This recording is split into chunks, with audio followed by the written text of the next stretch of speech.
এখানে দুইটাই নিলাম, চাউলের গুঁড়ি আর এখানে গমের আটা। এখানে 1 কাপ, এখানে 1 কাপ। আমি মিশিয়ে নিব তালের রস দিয়ে, পিঠা বানাবো। এর সঙ্গে থাকুন। লবণ দিলাম স্বাদ মতো। আর এখানে তালের রস আছে, ডিপে রাখা তালের রস দিয়ে বানাবো।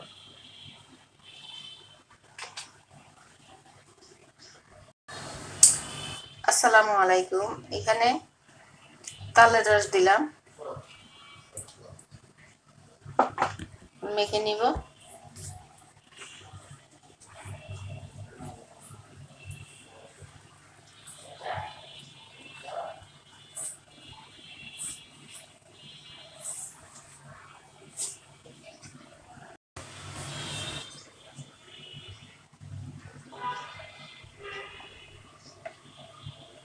তেল দিয়ে একটু মেখে নিব, মেখে রেস্টে রাখবো 10 মিনিট।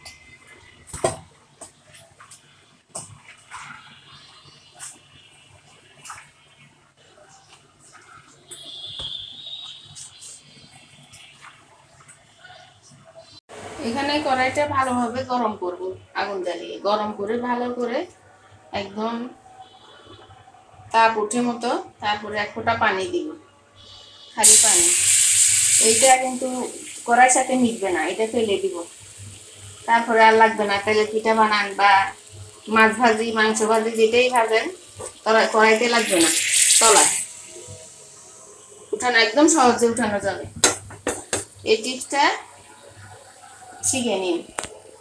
আবার আরেকটা হলো, মাজনিতে সাবান দিয়ে তেলের কড়াই মাজবো না। তেলের কড়াই মাজলে তেল লেগে যায় কড়াইয়ের সাথে। মাছ মাংস যেটাই ভাজি লেগে যাবে, সহজে উঠে না তাড়াতাড়ি।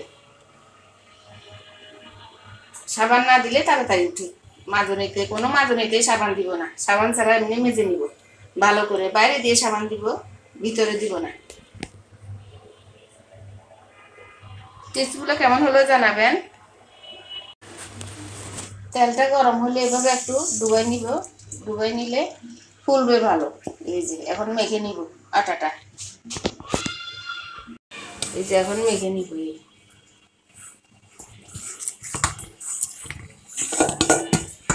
আরেকটি গরম তেলে ডুবাই নি।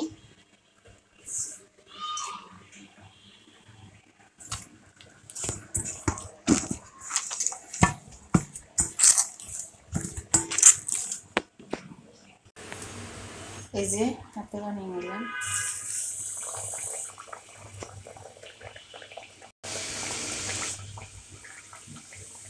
এই যে উঠে গেছে ফুলে। গরম তেল দিলে তাড়াতাড়ি ফুলে, মাশাআল্লাহ।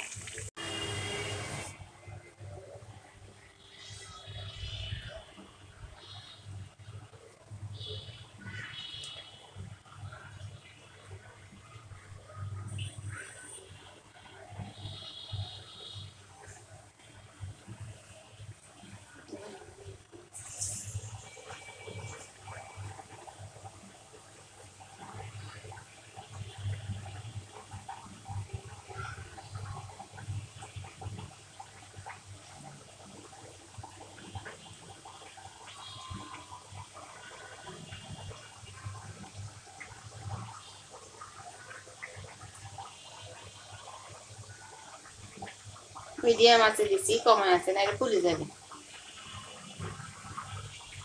কমায় দিচ্ছি। এইভাবে হাতে বানানো এই তেলের পিঠা পুয়া পিঠা দারুণ হয়েছে। এইভাবে ট্রাই করতে পারেন। আর কড়াইতে তো একটুও লাগবে না, একটু পানি দিয়ে যদি ফেলে দেন ধুয়ে গরম হলে কড়াই, আর মাজনে দিয়ে মাজবেন সাবান ছাড়া মাজনে দিয়ে তেলের কড়াই মাজবেন, তাইলে তাড়াতাড়ি উঠবে। মাছ মাংস যেটাই ভাজি বা তেলের নাস্তা যেটাই হোক সব সহজে উঠবে, লাগবে না একটাও।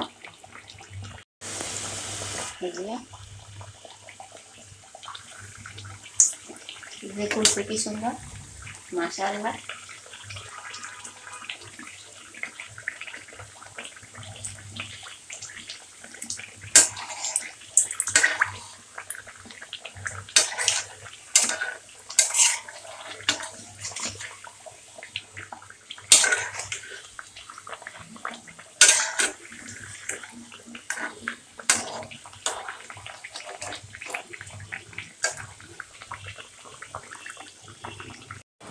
তৈরি হয়ে গেল তাল দিয়ে নাস্তা তেলের।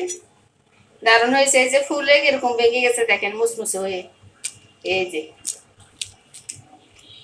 অনেক দারুণ হয়েছে।